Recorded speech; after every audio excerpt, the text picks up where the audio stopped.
ఏపీలో గ్రూప్ 2 ఎగ్జామ్స్కు ఓ మహిళా అభ్యర్థి జీలకర్ర బెల్లంతోనే పరీక్షా కేంద్రానికి హాజరైంది. తిరుపతి శ్రీ పద్మావతి డిగ్రీ కళాశాల వద్ద గ్రూప్ 2 పరీక్ష రాయడానికి నవవధువు వచ్చారు. పెళ్లి తంతు ముగించుకుని పసుపు బట్టలతోనే పరుగు పరుగున పరీక్ష రాసేందుకు ఆ అమ్మాయి వచ్చింది.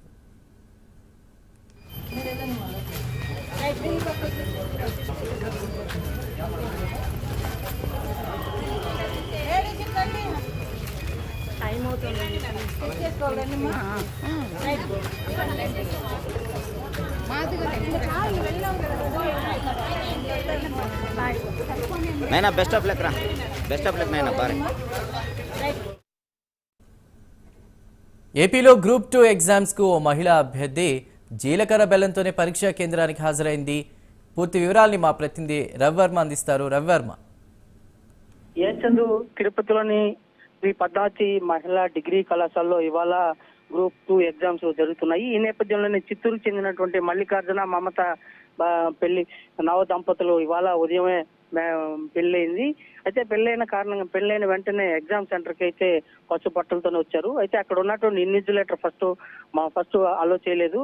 అయితే ఉన్నతాధికారుల యొక్క అనుమతి తీసుకుని మరో అనుమతి తీసుకున్న పెదప అనుమతించడం జరిగింది. అయితే ఇలాంటి ఘటనలు అంటే గ్రూప్ 2 ఎగ్జామ్ ఇవాళ జరగడము, రెండోది ఏంటంటే ఇవాళ ఉదయమే పెళ్లి కావడం, నా ప్రజల మొత్తం అంటే పెళ్లి తంతు పూర్తి అటు ముగియగానే పూర్తి కాక ముందే ఇమీడియట్ గా ఎగ్జామ్ రాసేదానికి వచ్చింది.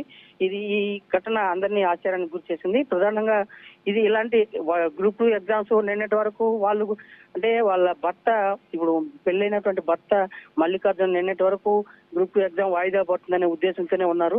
అయితే ఉన్నపలంగా రాత్రి సమాచారం అందుకున్నటువంటి వాళ్ళు పెళ్ళైన వెంటనే ఇమీడియట్ గా బయలుదేరి ఎగ్జామ్ రాసేదానికి వచ్చారు. ఇలాంటి ఘటనలు ఇదివరలో మనం లైవ్ లో కూడా చూసాం. చిన్న పాప, పురిటి పాప, అంటే మొన్ననే 3 days అయింది బేబీ పుట్టి.